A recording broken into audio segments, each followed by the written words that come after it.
Hi.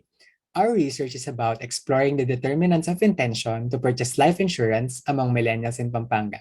I am Gerald Miclat, and together with me are my fellow researchers, John Frisian Reyes and John Paul Sison. Our presentation is divided into five parts. First is the introduction. Coming in second and third are the frameworks and methodologies used in the study. Fourth is the results and discussion of the data analysis performed. And lastly is the recommendation of courses of actions. The life insurance in the Philippines is historically low. In the 2019 Financial Inclusion Survey conducted by the Bangko Sentral ng Pilipinas, only around 16.6 million or 23% of the adult population own an insurance. Among the adults with insurance, only 39% own a life insurance.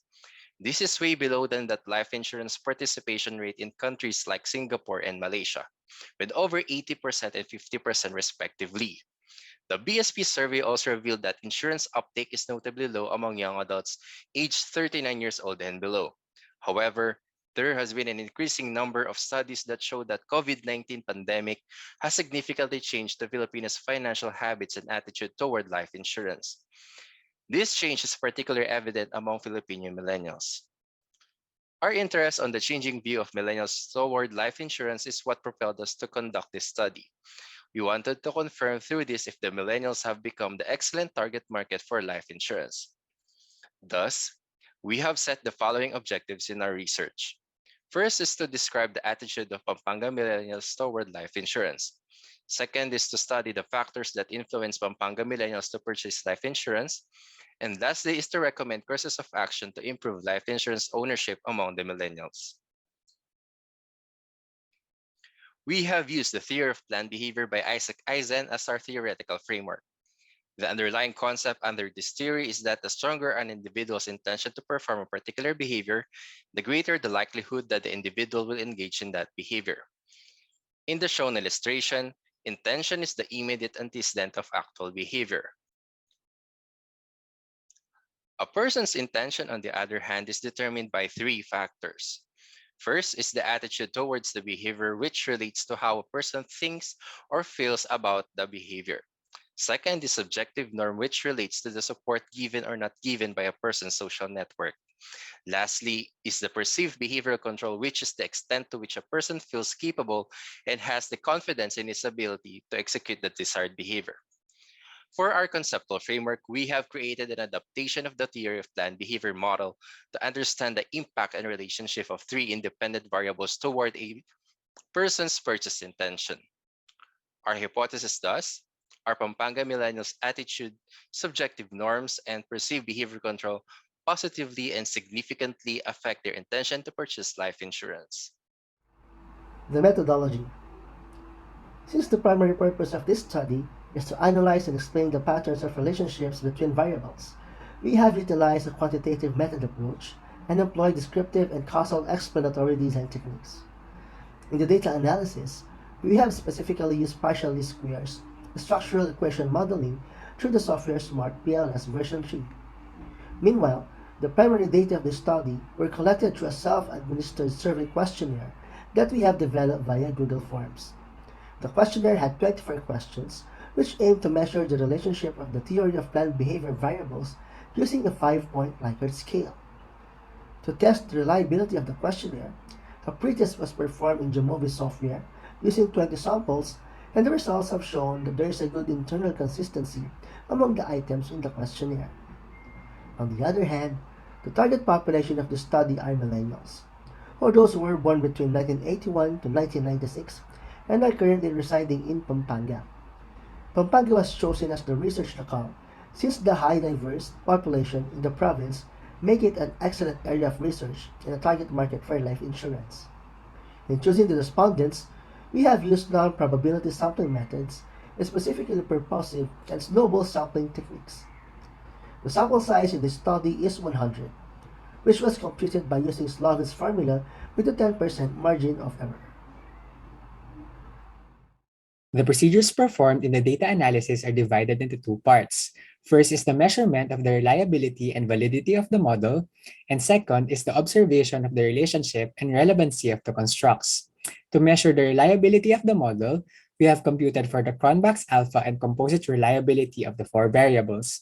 As illustrated in Table 1, all four constructs reflect high reliability as computed values both for Cronbach's alpha and composite reliability are greater than 0.7. Meanwhile, in measuring the validity of the constructs, both discriminant and convergent validity tests were performed. The method used in assessing the existence of discriminant validity is the Fornell and Larker criterion. This criterion states that the square root of each construct's average variance extracted should be greater than its highest correlation in any other construct. As illustrated in Table 2, the square root of each construct's AVE was higher than any other. Hence, each construct is empirically distinct from the other constructs. To evaluate convergent validity, the outer loadings of the indicators and the average variance extracted of the constructs were computed. As shown in Table 3, the outer loadings of all items are greater than 0.7, which indicates that the items are highly associated to their respective constructs. Meanwhile, the average variance extracted of each construct is greater than 0.5, which means that the constructs explain more than half of the variance in its indicators. After the reliability and validity of the model have been established, the next step performed was to observe the relevancy and the relationship between the constructs. Table 4 shows the result of the algorithm and bootstrapping procedure performed in SmartPLS with 5,000 subsamples. The findings in Table 4 confirm that Pampanga Millennials' attitude, subjective norm, and perceived behavioral control positively and significantly influenced their intention to purchase life insurance products. This is supported by each path's positive coefficient, relatively high t-score, and p-value that is below the chosen significance level of 0.10. Thus, all hypotheses in this study are accepted and supported.